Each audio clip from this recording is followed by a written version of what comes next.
can you just tell us a little bit about yourself, like where you're from, what you do? So I'm originally from Dayton, Ohio. Graduated from the University of Dayton in 2014. I now live in the Indianapolis area with my wife and two sons, and I'm a reporter for the Indianapolis Business Journal. Awesome, that's great. How long have you been a foster parent? Been a foster parent for about, I'd say about 4 years now. Okay.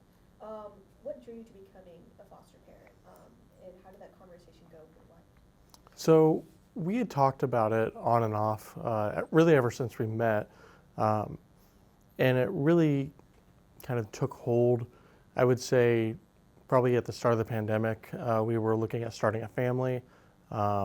We encountered some fertility issues, so we ended up putting foster care and adoption back on the table. So from there, we decided to go ahead and get a foster care license to the state of Indiana. And from there, we were able to go through the process, and we ultimately ended up adopting. Amazing. What hesitations or worries did you have going through the process, and did anything in the process like alleviate that? Like you were worried about it, but then it's like, oh, it wasn't as bad as I thought. I mean, I would say that a lot of it actually is probably what a lot of parents of biological children have, which is, am I ready for this? Am I going to be a good parent? And I can say that's something that doesn't go away. I mean, I still have days where I ask myself, am I good at this? And sometimes the answer is no, but it's really about kind of going out there the next day and doing your best for your kids. So really this process, it's an imperfect process, being a parent, but whether you're fostering, adopting, or having biological children, I think it's just about growing every day and working with your partner to be better people and be better parents. That's great. I'm curious, did you foster after adopting your sons? We didn't. So we ended up, let me start. We didn't end up adopting after. Okay. So we didn't. We ended up fostering, and then we adopted the boys after actually a several month process. I'm not sure if you want me to go ahead and get into that or not. Get into that question Yeah. later, but Yeah. I was just curious if you continue to foster. If so why do you not continue to foster after adopting? Well, my wife and I always said that we wanted 2 to 3 children, and with where we are in life right now, we are really happy with where we are. We're still leaving the door open for once they graduate from high school and go into college. Maybe we'll re-enter that conversation, but at this point in time, we feel like we have enough going on with the 2 of them and everything we also have going on in life. Okay, good. And then kind of wrapping this part up, what were your initial thoughts about the foster care system, like before even like considering it or entering it? What thoughts did you have? Well, there's a lot of stigma surrounding the foster care system, and it certainly it varies state by state, but Indiana has had its challenges over the years, but it seemed like when we first entered it, they at least had a good grasp of what those challenges were and how to handle them. So the licensing process, which I was perhaps the most worried about, I didn't want it to be too arduous, but at the same time, I didn't want it to be too easy because you don't want just anybody being a foster parent. And it was a really good in between of those two things. It was right down the middle, and there was a lot that we needed to learn in a short period of time, but it all felt necessary and important. So I think that the concerns about whether this process would be too daunting were pretty much alleviated right away. And certainly had some concerns about the position that we might find some children in. Obviously, given circumstances, it's always going to be a challenge there. But fortunately, it seems like everybody who works in the system at this time, they really care about these kids and they want to put them in the right homes or help them reunite with their families, whatever their specific situation might be, everybody cares. So I can say that that's something that was really very much alleviated as well. That's good, yeah. I mean, we have to, we should if they're consistent, Yeah, right? Or if yeah. they're in this thing. Um, Speaking of the process, what was it like becoming a foster parent? And I mean, you can mention again, like major difficulties, you talked about how like at least people caring has alleviated that. Mhm. And I know it's gonna be different by state to state. I'm curious how it's different from Indiana, like what are, also you can go into the specifics of the Indiana process, if that's. Yeah. So it all starts with obviously expressing our interest in becoming foster parents, and we had to go through one or two interviews with folks with the Department of Child Services in Indiana, and from there they basically determined, is this a good fit for our system and what we want them to, and what we want for our children in the system.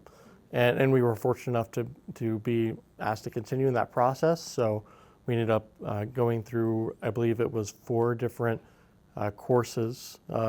With it being COVID, most of them were online, several hours long for each of them, but filled with information about how to help children deal with trauma, how to cope with injuries to a child, especially those who are in foster care, because at that point in time, they're not actually your child, they're wards of the state. So caring for a child in foster care from a health standpoint is different than caring for your own child, simply due to legal restrictions.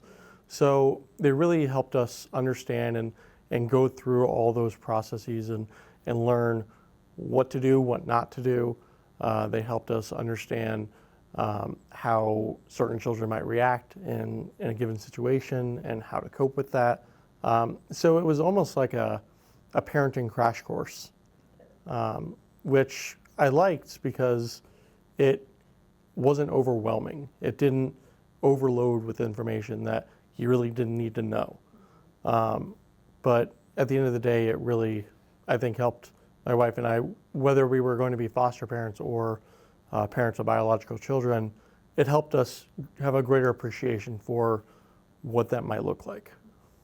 Yeah, I think it's interesting that they even talk about how to help children, because they're not legally yours. That's a neat topic. I'm curious, were there any parts that you thought could be discouraging throughout the process? Like if you know someone who's into it, but you thought, oh, this might stop some people from continuing the process. I mean, I think that the process itself could cause that. I mean, like for as straightforward as I felt it was, there were days where my wife and I had a conversation like, is this something we actually want to do? Is this the right fit for us? Because certainly there's alternatives out there for having children, whether it's IVF or surrogacy, what have you. But really, if somebody wants to help children in the system and they're genuine about it, I think that they're going to encounter those questions, as they should. But at the end of the day, if it's something that they feel like they're called to do, they're going to jump through as many hoops as they need to do in order to accomplish that goal and to be there. And you mentioned you're working with the state directly. Was that like your choice, and or did you decide to work with them over a nonprofit? Like, what was it? So we knew that there were other options like agencies that were out there, but we felt like it was just the easiest route to go through the state, kind of, for lack of a better term, cut out the middleman. And certainly those agencies have an important role to play. But for what we were trying to do with fostering initially, we felt like that was the most direct and impactful way that we could go about that. Because we went into it just planning to foster. We didn't necessarily go into it expecting to adopt.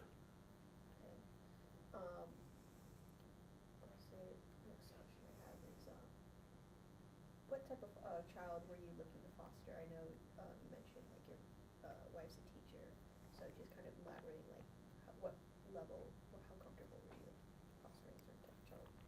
Well, I'm confident in saying that. I think my wife could very comfortably parent a child of any age. But I would say that for me, I was probably looking in looking for a fit that would be in about the age range that she currently teaches, the 2nd to 4th grade range, just because in many ways it would be helpful to have kind of a teammate that knew how to handle those emotions that children that age can go through, their social changes that they're experiencing. So I think we were open from 0 through that age, but for me personally, I was very much hoping to. So for me, I was very much hoping to have kind of that, I guess, head start with her on my team. That's good. Thank you, by the way. I know I didn't phrase it well, but thank you so much. Yeah, no, you're fine. And speaking of the process of fostering to adopt, what was it like for you? Is there any difference when it comes to fostering versus like fostering to adopt? Yeah. Well, at the end of the day, the state's Department of Child Services emphasizes that its end goal in most, if not all cases, is reunification with the parent, if that's a possibility. And I think that's an admirable goal, but I also think when you take a step back and look at a situation, it's a lot more complicated than that. There's a lot more nuance there than I think a lot of people realize. So we had 2 cases that we worked with, our boys and then another child who we ended up fostering for about a month. And in both cases, it was very unlikely that reunification was on the table. And we were fortunate in that our caseworkers really acknowledged that up front. So that made it a lot easier to kind of navigate that situation, each of those situations, I should say. So I don't necessarily have a good reference point for foster to adopt versus just fostering, because we were very fortunate in who we worked with in terms of, at the end of the day, those were the ultimate goal for each of the children we were entrusted with. In one case, it ended up being a better fit, that child ended up going to a different home. But in the case of our sons, we were fortunate that we were able to bring them into our home. Good. And who was involved in the adoption, like the foster adoption process? You mentioned caseworkers. Were there anything else like adoption lawyers? Or? Yeah, so we had an adoption lawyer based in Indiana. His firm only handles adoption cases. His name is, oh crap. I'm not going to say his name because I can't remember what it is now. Well, I can remember his first name, not his last name. But we had an adoption attorney, but we also had a CASA, which is essentially a child advocate. And her name was Felicity. She was fantastic to work with. She would, as required by law, but more importantly, because she cared enough to, she would often visit the boys to make sure that they were safe, that they were happy, and that they were adjusting as well as they could to their situation. So she was wonderful to work with, and she played a big role in helping us navigate the process. And there was also other foster families that the boys had been with. They were with a woman about 45 minutes away from us at one time, and we tried to maintain a good relationship with her and her other adopted children and fostered children, because they kind of saw those children as siblings in many ways. So like there's a lot of people involved in the process. Certainly people that I may not be thinking of at this very moment, but it's not just the state, the would-be adoptive parents, and the kids. There's other parties at play. Good. Speaking of the whole process, what was it like when you were first introduced to your sons? You meant how did you match with them? Well, I think we matched pretty well. I mean, we first met them at a park in Muncie, Indiana, and I remember they were just kind of running around, playing, having fun, as any, 6 and 7-year-old would do. And we were able to just kind of spend some time with them. I remember my wife and I each went down the slide with them and went on the monkey bars. And it really felt like a good match. And I remember throughout, my wife and I just kind of kept looking at each other and like, is this real? Like, these kids are great. We feel like we could be their parents. So I would say that it was a good match. Kind of a first encounter, like Yeah.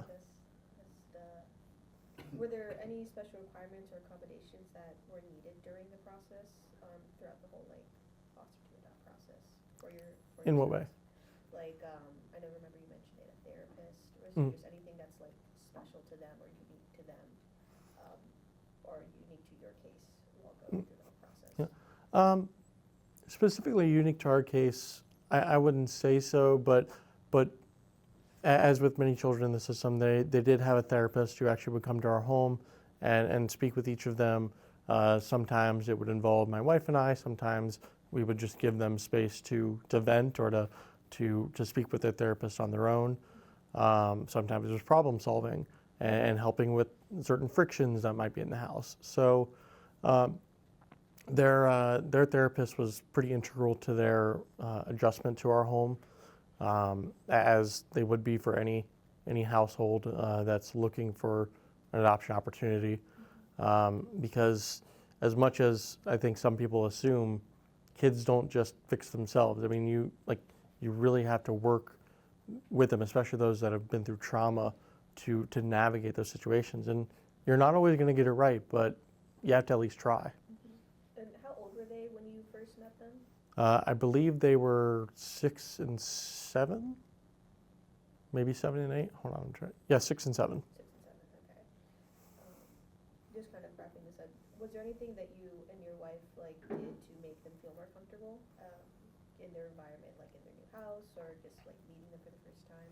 Just curious, what measures did you guys do? Well, I mean, we certainly sought to meet their interests where they were. As you learned, they both love Pokemon. So, I mean, I had like some old Pokemon cards, and like I remember when Pokemon came out here in the U.S. So I kind of got to bond with them over that. I mean, we had Legos. Really, we just tried to make them feel like they were home.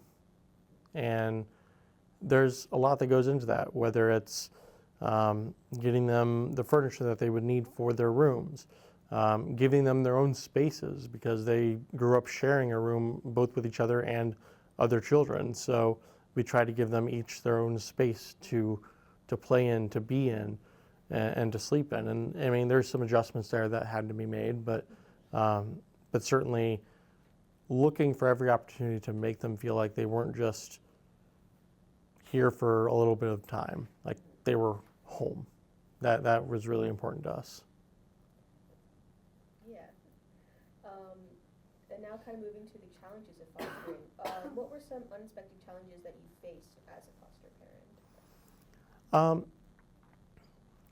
I would say, unrelated to the boys, our first foster case was a child of about 7 who came to us shortly after being found on the street. And while we were more than happy to take them in, it was, I guess, a little bit of shell shock just seeing kind of that, like the raw nature of it, being picked up off the street and taken to a home that they weren't familiar with. So I guess seeing that trauma coupled with everything else that child was going through, it was tough to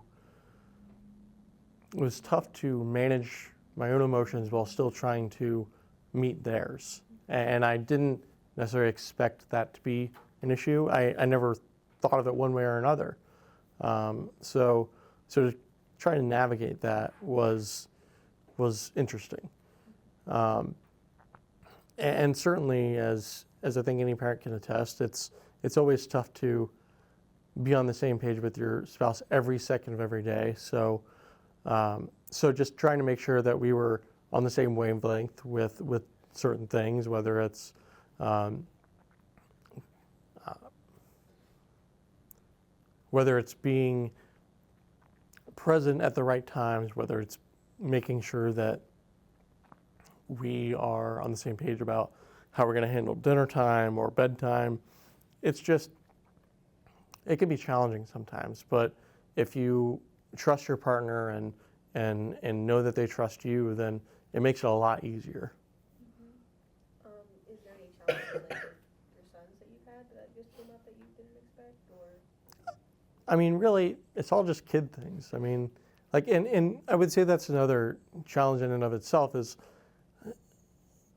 I'm so fortunate to have my wife because, first off, she's just an amazing person, but secondly, as a third grade teacher, she sees the emotions that kids go through every day and understands kind of what the difference is between a big deal and just a regular kid thing.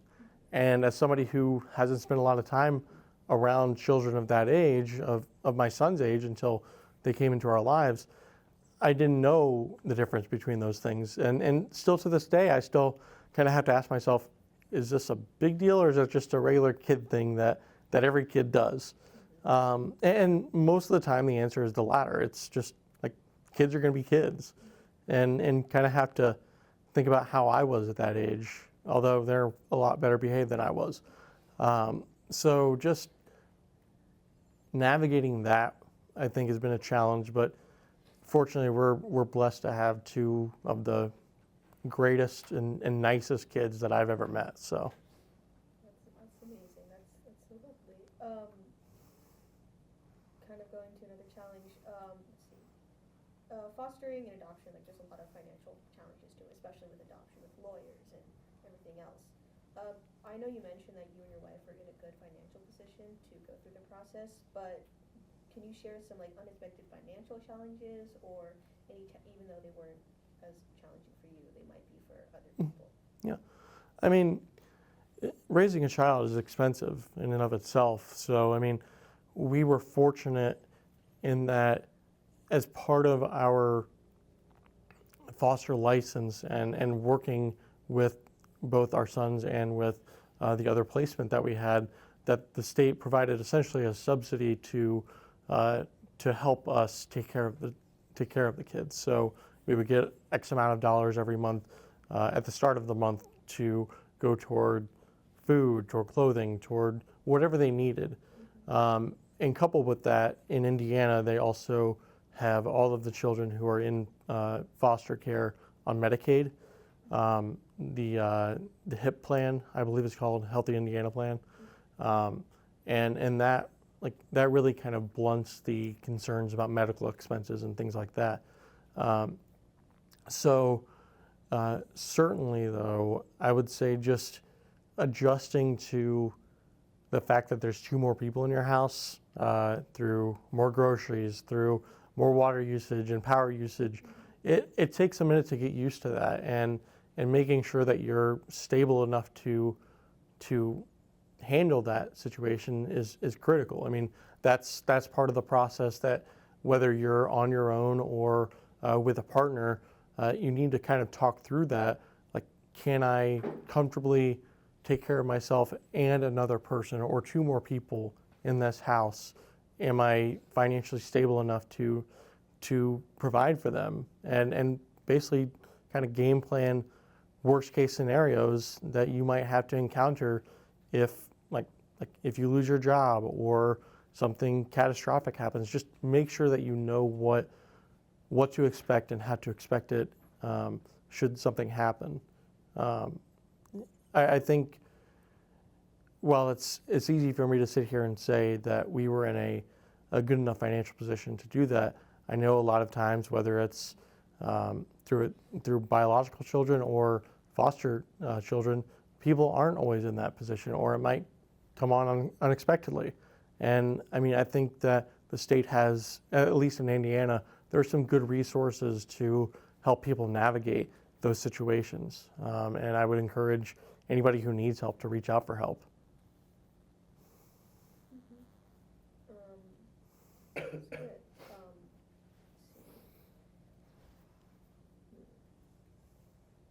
See? Speaking of the challenge of when your first foster placement, you mentioned in our pre-interview that you took a break after that. Could you kind of elaborate on what led you to take that break or just like have that, and how long was it?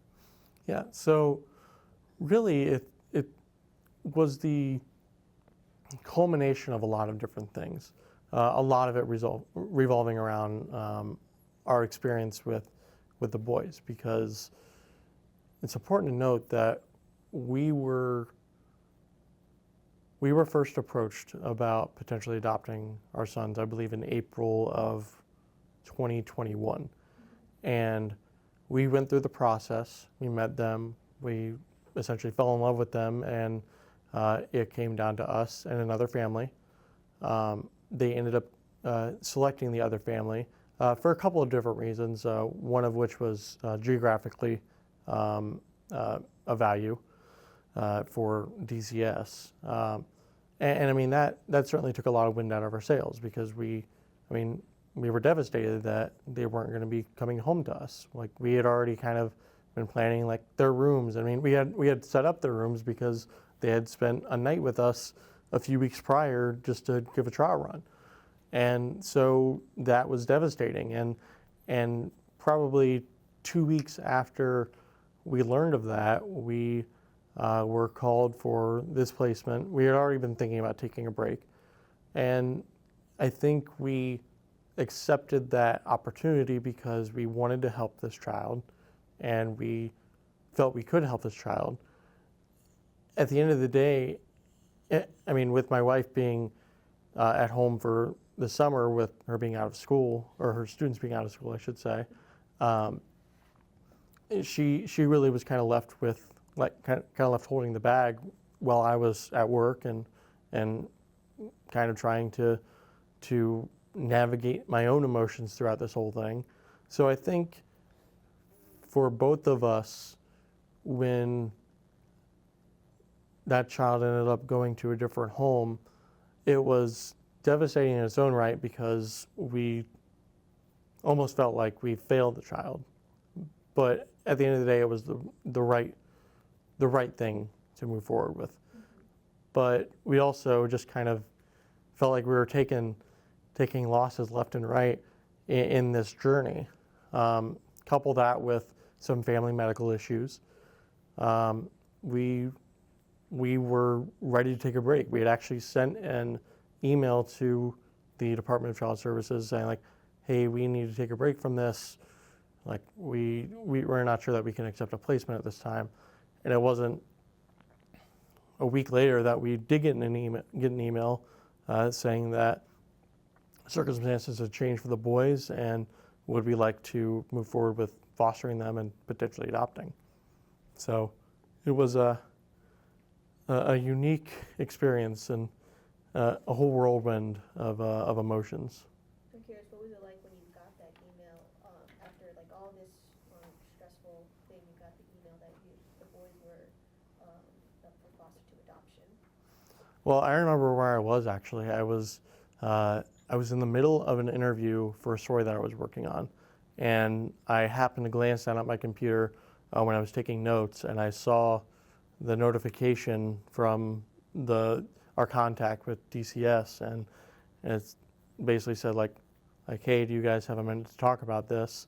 So I opened the email in the middle of this interview, and like, I was shell shocked, and I essentially, professionally, said, excuse me, I have to go.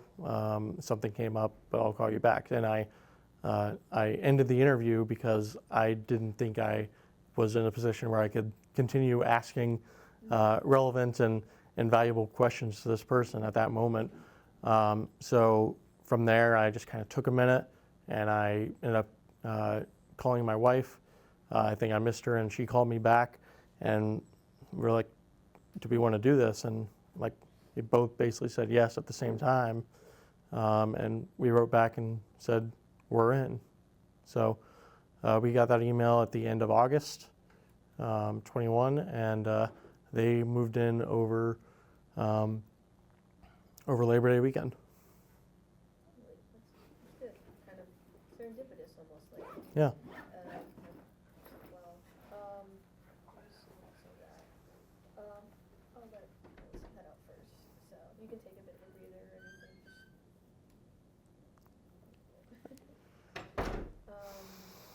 You've kind of mentioned some of this, you've touched on it, especially just on this, but were there any challenges that you faced when it comes to supporting and taking care of your children, like once they finally came home? Well, I do remember the first weekend that they were with us. At the time, I was doing a lot of wedding photography, wedding videography. And the first weekend that they were with us, they moved in, I think, on a Thursday. And like that weekend, I had back to back to back weddings on Friday, Saturday, Sunday. So basically, that whole weekend, I was away from them.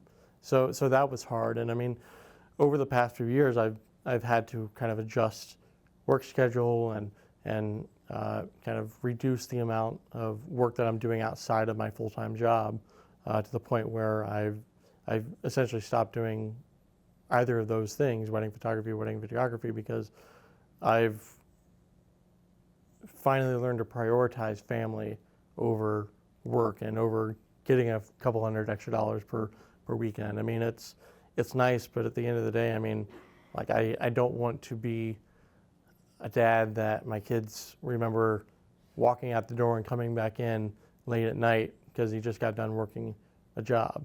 I want to be the dad who is playing games with them, who is trying to be there for them in whatever they need.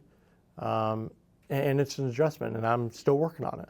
But I think that's probably the biggest challenge that I've had since they came to us, is just fine-tuning and figuring out the best way to support my family while being there for my family.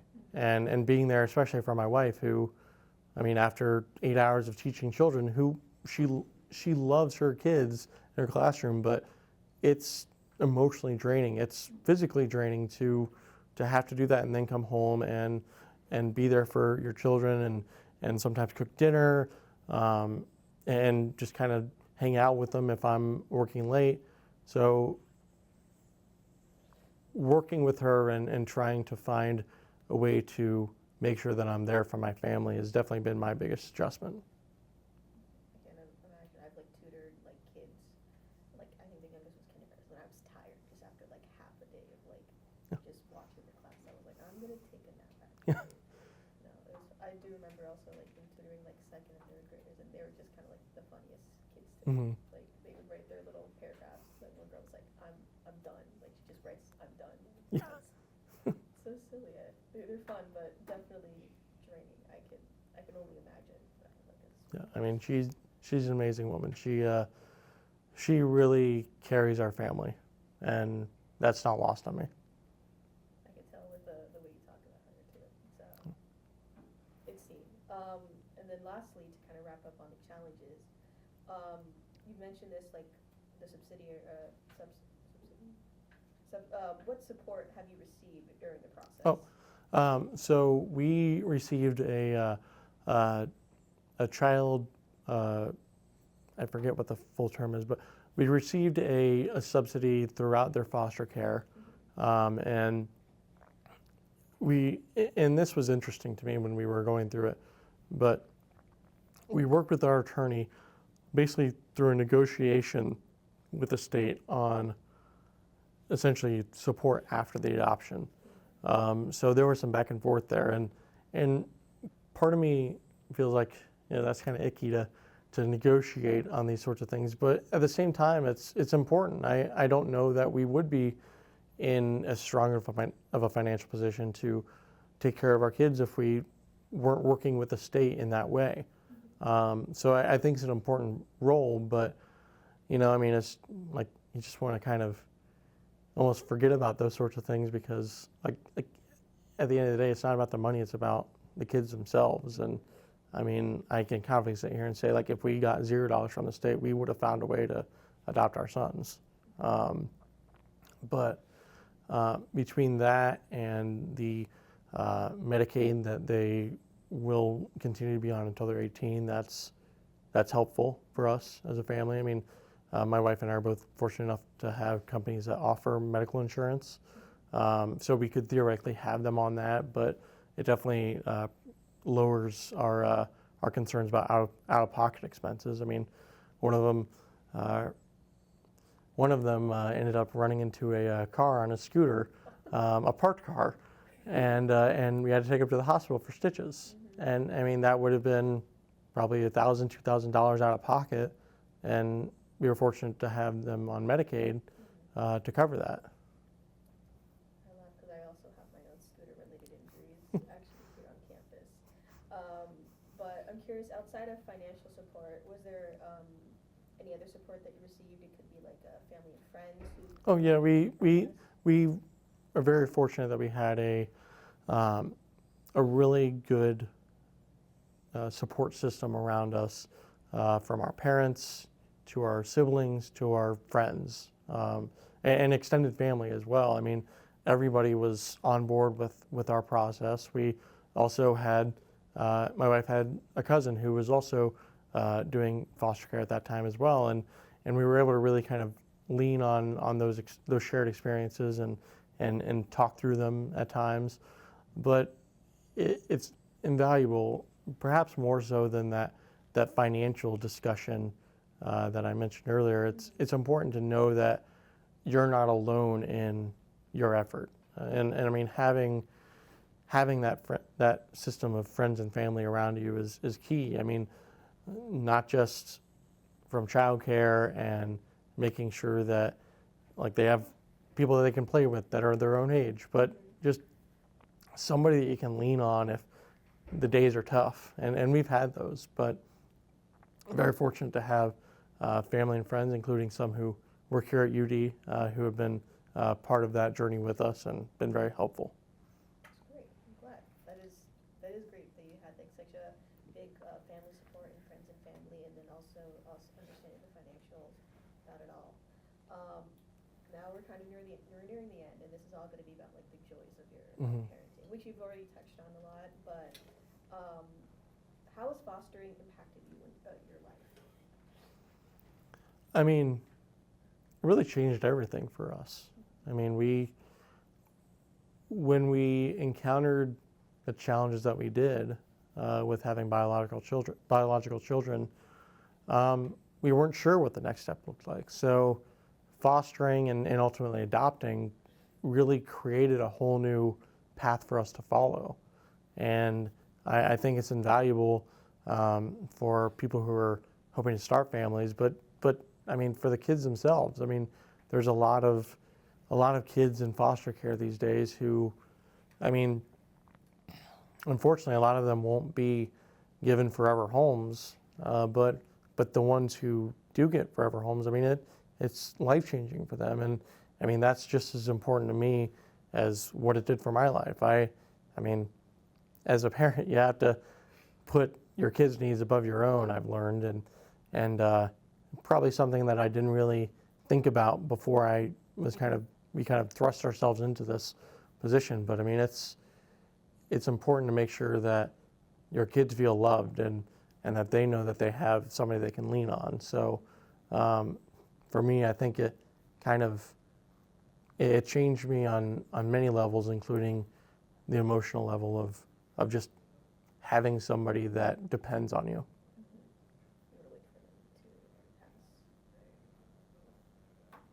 Can you hear them, by the way? I think so. Okay. What are some of your fondest memories with you and your children? You shared a couple, but. I mean, I definitely would say that for as much as I'm not a big fan of the sport of baseball, seeing them both play baseball has been incredible. I mean, in his first season, my oldest son, his team won the championship. And more importantly, he had a system of coaches and players around him that, well, he may not have been hitting the big hits. He was really kind of like the heart of the team, and just kind of seeing that and seeing the rally around him when he did get his big moments was great. I mean, they've been on the same team for I think the past couple seasons, and just kind of seeing them be able to bond over that has been great. I mean, every once in a while I'll play finger football with my son at a restaurant, and that's always a fun time, especially when one of us kicks it over to another table by accident. But I mean, really, there's always going to be those big moments, but it's really kind of the moments in between that I think I'll probably look back on and be like, I remember when we had family movie night and mom fell asleep and snoring on the couch, or dad fell asleep and snoring on the couch. Or just kind of having like a family game day where we would play board games and maybe play video games like Mario Kart or Mario Party. It's just kind of those little things that really stick out to me more than big earth-shattering moments. What are some things that you think people misunderstand about adoption foster care?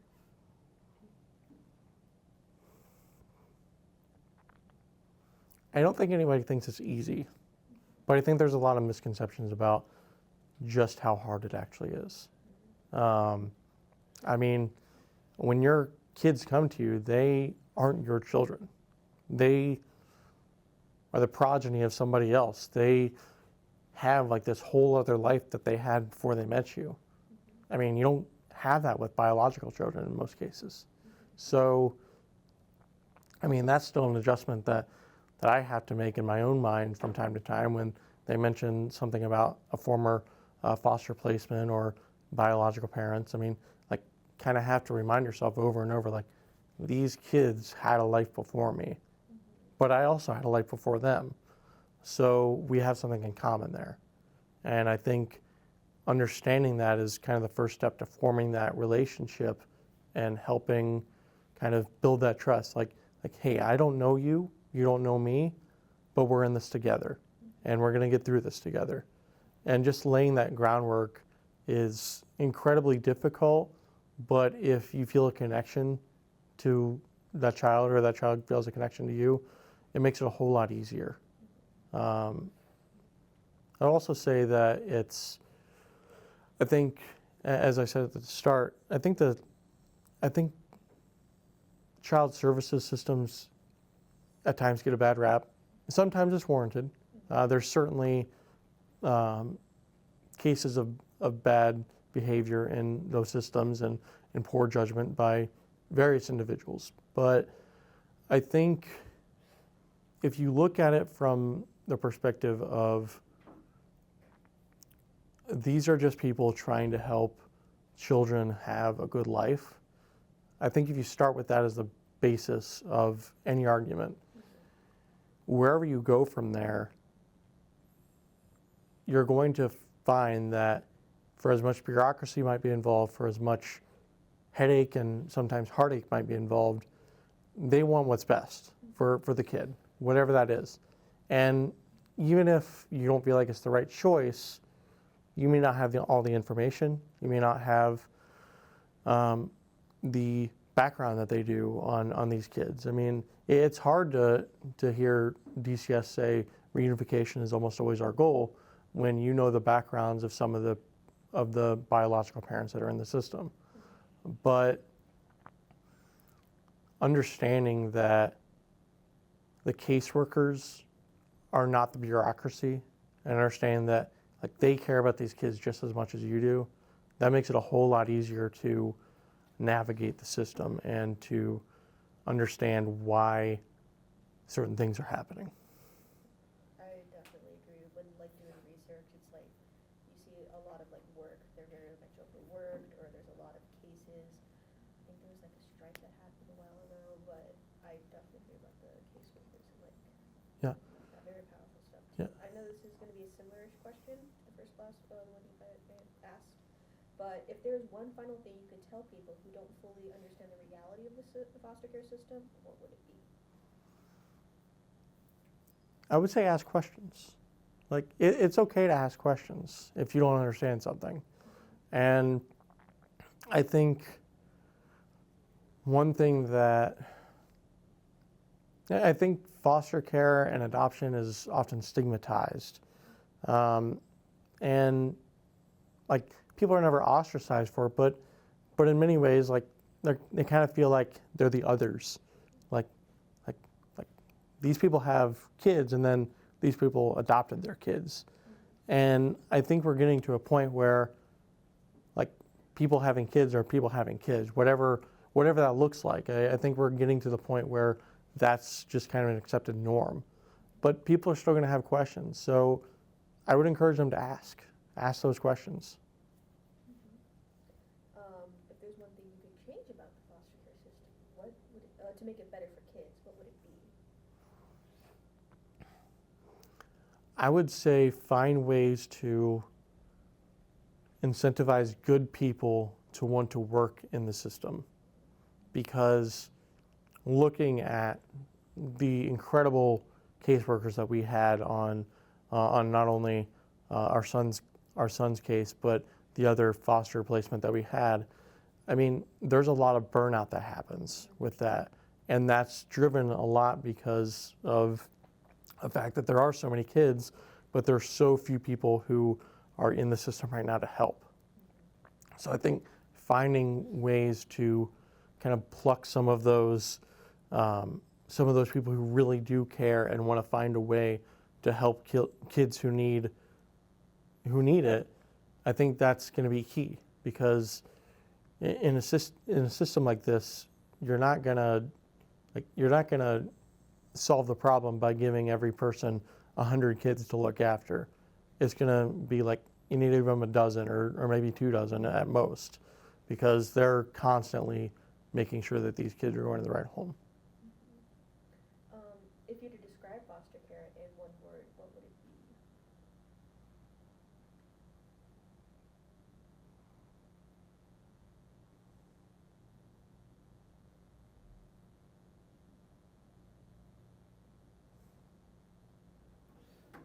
Challenging. Why would you say that? Well, it's challenging for a multitude of reasons, but simply from the kid's perspective, that is probably the biggest challenge that they're ever going to go through in their life. And that's saying something. I've lived 32 years on this planet, and I don't think I've gone through anything nearly as challenging as what my sons have gone through in the 9 or 10 years of their life, in the 10 or 11 years of their life. And I think keeping in perspective that this is a lifelong commitment and a lifelong deal, basically, to make sure that these kids grow up and that they're happy and that they live full, productive lives for themselves and for others. I mean, that's a challenge. And challenging doesn't always need to be a bad thing. I mean, there's good things that are challenging too. And I think understanding that is the first step if you want to actually understand what foster care is all about. It's a challenge for everybody involved, but that can be a good thing. Before I ask the last question, I wanted to go back from the first one. Can you think of anything on the top of your head how people can get involved in the foster care system? Well, I mean, certainly there's agencies out there, but there's also the State Department of Child Services. At least that's what it's called in Indiana. And I would just start by poking around on the websites and looking up, like, what does it take to be a foster parent? And most importantly, asking yourself sincerely, do I feel like I am the right fit for this? Because as I've said, I mean, there are days where my wife and I, we never regret once doing what we did, but we wonder, like, could I have been better at this? And the answer is usually yes. But if you realize that, you try and fix it. And I think understanding what it takes to go into this system and to try and help kids it's imperative that you know what you're getting yourself into. So if somebody's interested in becoming a foster parent or even just learning about the system, they need to look around. They need to ask questions. They need to, I'm sure that they know at least one person or know somebody by proxy who has adopted or fostered somebody. And I would start there. And then our last question, for all the foster children looking for hope and love, what would you say to them?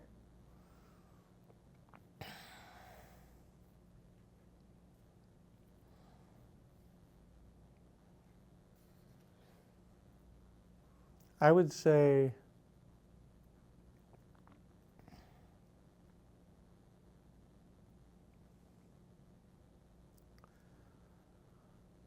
well, as I told you, I've never experienced the kind of challenge that any of those kids are going through right now. And I certainly don't know all of their circumstances. But I do know that they still have value and that they matter. So whether they are ultimately placed with a family or they end up growing up in the foster system, they still matter and people still care about them. Even when it feels like they don't, there's always somebody. So I would say just kind of keep holding on to that hope because you're going to get through it and there's going to be people on the other side who are going to be there to help you. And that's all the questions I had. If you want to say anything else, you can, but if not, we can pack up this Yep. interview. I think I gave you enough word salad to work with.